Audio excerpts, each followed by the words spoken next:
नमस्ते। क्या आपने कभी गौर किया है कि हम दिन रात मेहनत करते हैं, पसीना बहाते हैं, लेकिन फिर भी हम में से ज्यादातर लोग उसी जगह रह जाते हैं जहां से शुरू किया था। दूसरी तरफ कुछ लोग ऐसे होते हैं जिनके पास जैसे कोई जादुई चाबी हो, क्योंकि वो जिस भी लक्ष्य को चुनते हैं उसे पाकर ही दम लेते हैं। क्या आप जानते हैं कि अमीरी की शुरुआत जेब से नहीं, दिमाग से होती है। आज हम थिंक एंड ग्रो रिच किताब की उन 5 जादुई बातों को समझेंगे जो आपके बैंक बैलेंस को बढ़ाने से पहले आपके दिमाग को कामयाबी के लिए तैयार करती हैं। यकीन मानिए, हम अपनी जिंदगी के जिस भी दौर में हों, वहीं से हमारी नई कहानी शुरू हो सकती है। जरा सोचिए, एक किसान खेत में बीज बोने से पहले जमीन तैयार करता है, क्योंकि अगर जमीन बंजर है तो आप दुनिया का सबसे महंगा बीज भी ले आएं, फिर भी वहां कुछ नहीं उगेगा।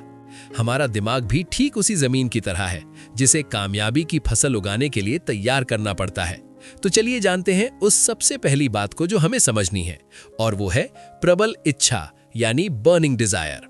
ये सिर्फ एक छोटी सी चाहत नहीं है, बल्कि ये दिल में जलती हुई वो आग है जो आपको चैन से बैठने नहीं देती। लोग अक्सर कहते हैं कि मुझे बहुत सारा पैसा चाहिए, लेकिन क्या ये सिर्फ एक मामूली ख्वाहिश है? इस किताब के लेखक नेपोलियन हिल कहते हैं कि चाहने और पाने के लिए तैयार होने में जमीन आसमान का फर्क है। और जब आपकी इच्छा एक ऐसी प्यास बन जाए जिसे बुझाना ही पड़ेगा, तब रास्ते अपने आप खुलने लगते हैं। आपने देखा होगा, जब हमें बहुत तेज प्यास लगती है तब हम ये नहीं सोचते कि पानी कहाँ मिलेगा, बल्कि हम उसे ढूंढ निकालते हैं। और कामयाबी के लिए भी वही प्यास चाहिए। थिंक एंड ग्रो रिच हमें समझाती है कि जब तक प्यास गहरी ना हो तब तक पानी नहीं मिलता। इसके बाद दूसरा कदम जो इस आग को सही दिशा देता है, वो है खुद पर अटूट विश्वास, यानी फेथ। यहीं बहुत से लोग गलती करते हैं, क्योंकि जब मुश्किलें आती हैं तब सबसे पहले हमारा खुद पर से भरोसा डगमगाता है। फेथ का मतलब ये नहीं है कि सब कुछ जादू से हो जाएगा, बल्कि इसका मतलब ये जान लेना है कि भले ही आज रास्ता नहीं दिख रहा, फिर भी मंजिल तय है। ये एक तरह की मेंटल ट्रेनिंग है। और जब आप बार बार खुद को यकीन दिलाते हैं कि आप काबिल हैं, तब आपके विचार सकारात्मक होने लगते हैं। इसे विज्ञान की भाषा में न्यूरोप्लास्टिसिटी कहते हैं। और फिर आपका दिमाग उन अवसरों को ढूंढना शुरू कर देता है जो पहले आपकी आंखों के सामने होकर भी आपको दिखाई नहीं देते थे। तो अब जानते हैं उस तीसरे रहस्य को जो इस विश्वास को हकीकत में बदलने का काम करता है, और वो है आत्म सुझाव, यानी खुद को निर्देश देना। हमारा दिमाग एक उपजाऊ मिट्टी की तरह है, और हम हर समय उस पर कुछ ना कुछ बो रहे हैं। हम पूरे दिन खुद से क्या बात करते हैं, जैसे कि यार मंदी चल रही है, या मेरी तो किस्मत ही खराब है, मुझसे नहीं होगा। ये शब्द सिर्फ हवा में नहीं उड़ रहे, बल्कि ये आपके दिमाग की उपजाऊ मिट्टी, यानी सबकॉन्शियस माइंड में गहरे बीज बो रहे हैं। थिंक एंड ग्रो रिच हमें सिखाती है कि अपने दिमाग को जानबूझकर सकारात्मक निर्देश देना शुरू करें, क्योंकि सोने से ठीक पहले और सुबह उठते ही आपका मन सबसे ज्यादा संवेदनशील होता है। इसलिए खुद को वो बातें बताएं जो आप असल में बनना चाहते हैं। ये केवल बिना समझे दोहराना नहीं, बल्कि अपनी पहचान को नए सिरे से गढ़ने की कला है। जैसे एक मूर्तिकार पत्थर को तराश कर मूर्ति बनाता है, ठीक वैसे ही ये शब्द आपके व्यक्तित्व को विकसित करते हैं। अगला चौथा मुद्दा है विशेष ज्ञान, यानी स्पेशलाइज्ड नॉलेज। क्योंकि क्या सिर्फ सोचने से काम चल जाएगा? बिल्कुल नहीं। आज के दौर में इंटरनेट की वजह से जानकारी की कोई कमी नहीं है, लेकिन सिर्फ जानकारी होना काफी नहीं है।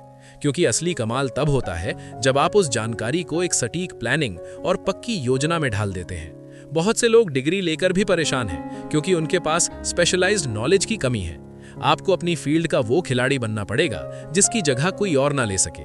जब आप किसी एक चीज में इतने माहिर हो जाते हैं कि लोग आपके काम की कद्र करने लगे, तब पैसा और शोहरत आपके पीछे भागने लगेंगे। याद रखिए, सामान्य ज्ञान से आपका घर चलता है, लेकिन विशेष ज्ञान से आप साम्राज्य खड़ा कर सकते हैं। यही थिंक एंड ग्रो रिच का सबसे व्यावहारिक सबक है कि केवल ज्ञानी होना काफी नहीं, उस ज्ञान का इस्तेमाल करना ही असली शक्ति है।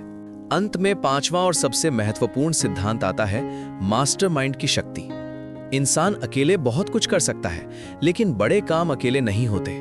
जब 2 या 2 से ज्यादा लोग एक ही मकसद के लिए पूरी ईमानदारी और सामंजस्य के साथ जुट जाते हैं, तब एक अदृश्य शक्ति पैदा होती है, जिसे नेपोलियन हिल मास्टरमाइंड कहते हैं। सफल लोगों का अपना एक सर्कल होता है, और वो ऐसे लोगों के साथ उठते बैठते हैं जो उन्हें चुनौती दें। अगर आप 5 नकारात्मक लोगों के साथ रहते हैं तो 6ठे आप होंगे। इसलिए अपने आसपास का माहौल सकारात्मक रखिए, क्योंकि आज के भाग दौड़ भरे वक्त में खुद को जागरूक रखना किसी तपस्या से कम नहीं है। अमीर होना यानी सिर्फ बैंक बैलेंस बढ़ाना नहीं है, बल्कि ये कामयाबी की ओर चलने वाली निरंतर प्रक्रिया है, जो उस दिन से शुरू हो जाती है जिस दिन आप तय कर लेते हैं कि आप अपनी परिस्थितियों के गुलाम नहीं बल्कि अपनी किस्मत के मालिक हैं।